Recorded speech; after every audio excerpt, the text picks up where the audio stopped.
Hi everybody, and welcome to day 7 of this 21 days Facebook Live video challenge of being the queen of your life. So I have been challenged to do the Facebook Live wearing my crown. How does it get even better? And if you're watching this video sometime in the future, and you don't know who I am, my name is Shree Dembla. I am a life coach and author, and I'm also the winner of Miss India Curvy 2019 by Glamour Gurgaon, and which was actually the brainchild of Mrs. Barkha Nangya. And I'm actually always in gratitude to her for creating such a wonderful event and opportunity where, irrespective of your skin, what color it is, how thick it is, how tall you are actually not judged based on that. You are actually appreciated for the confidence you have and the talent you have. And had it not been for that, I would have never thought about winning a beauty pageant. How does it get even better? So, and I just got inspired to do this Facebook Live because I recently attended Mrs. Delhi NCR as a special guest, and a young girl, about 7-year-old, came to me and she's like, "Are you the queen?" And I was like, "Yes, of my life." And I was like, "Yeah, be the queen of your life. What if we can just talk to people about being the queen of your life?" So what would it be like for you to be the queen of your life? And we have been talking about it since past 6 days. This is the 7th day in a row. And I wonder, what can we talk about today? So I have been receiving such messages. So thank you so much for all those who've been responding to this, sending me personal messages, sending me messages on my WhatsApp and Messenger, and even sending me comments and sharing these videos. And I've got these personal messages with, somebody texted me yesterday saying that you've been talking about being the queen of your life, but how can one be a queen of, how can one be a queen without being married into a rich family, so everywhere. So what if being the queen of your own life has nothing to do with the family you are born in?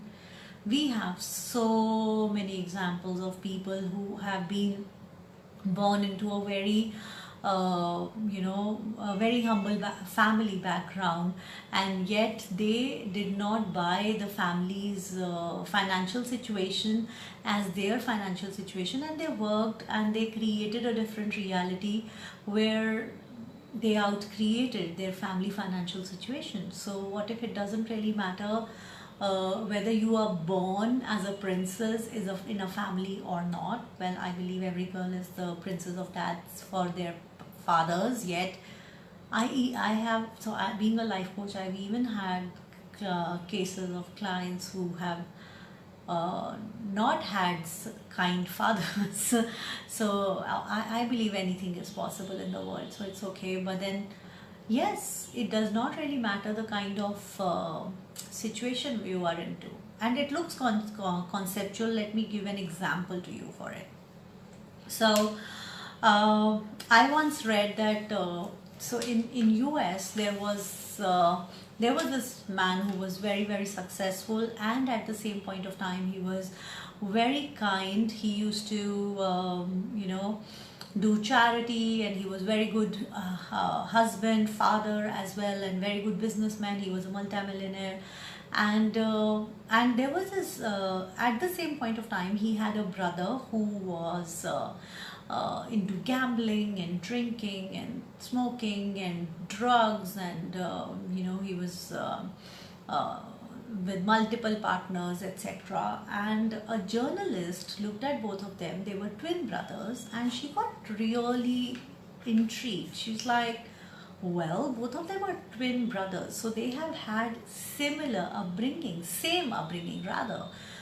So we say that a person is a byproduct of one's upbringing. Upbringing plays a major role. But both of them have had same parents, both of them have had same childhood, both of them have had same upbringing. Then what makes them so different? So she interviewed both of them. So she went to the the one who was not very productive first, and she asked him that, I would like to know what has made you the way you are right now. And this guy was very angry and upset and frustrated in life, and he's like, what else do you expect me to be? My father, do you even know what my father was? My father was a drunkard. He used to, have drugs. He used to bring women home, and he used to not work at all. He used to hit my mother in front of us, and my mother had to work hard to sustain the family, and he would take money from my mom and beat her up and still get other women to the house. And that's all I have seen when I was growing up. So what else do you expect me to be? That's what I am being. And she's like, well, valid point. And she just noted it, and she went to the other brother, and she was even more,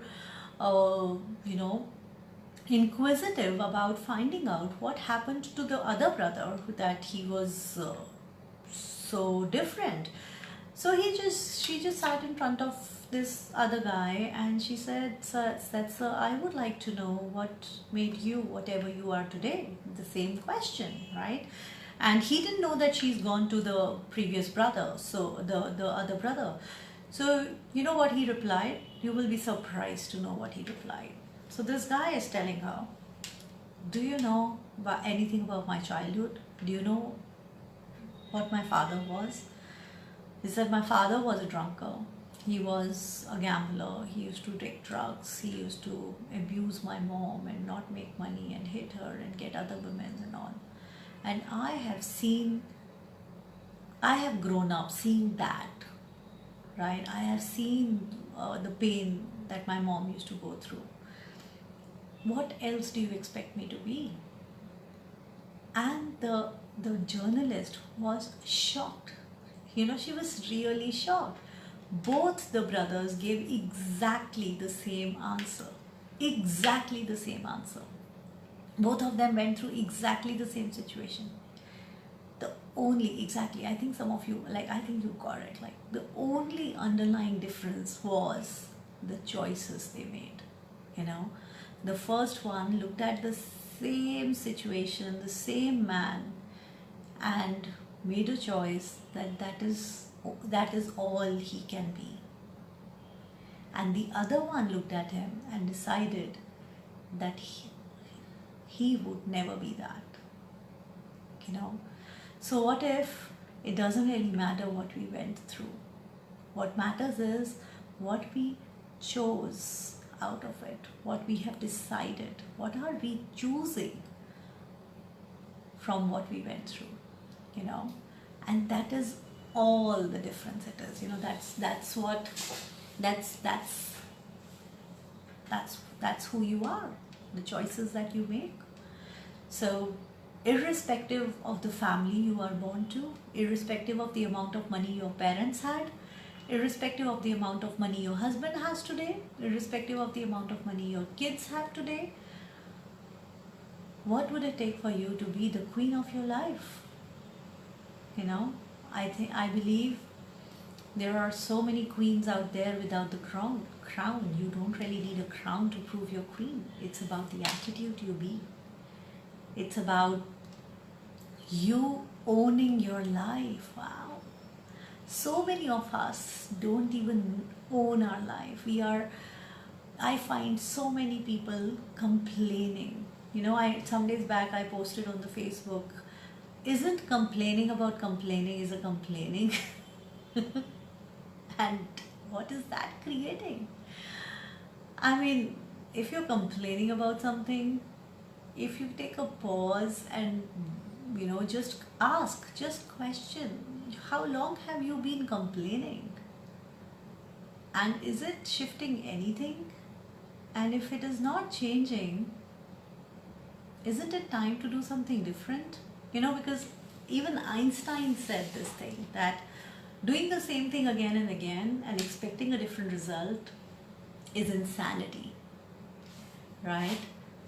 So if you've been doing the same thing and it's not giving you the result you desire, would you like to make different choices? Would you like to do something different?